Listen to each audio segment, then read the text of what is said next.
મજાનું કીર્તન સંભળાવું તમને, કેમ કે તમારી તાળી ક્યાંય સંભળાણી જ નથી. હે તમે બે હાથે તાળી પાડો, હાથમાં જોર છે કે નહીં? હે બે હાથે તાળી પાડો, હાથમાં જોર છે કે નહીં? હે તમે બુદ્ધિ સીતારામ બોલો, મુખમાં દેવ છે કે નહીં? હે મીરાબાઈને શ્યામ મળ્યા, તમને ખબર છે કે નહીં?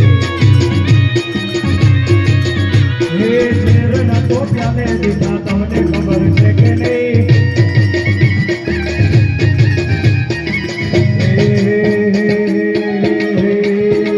ઠાકોરના ઠાકોર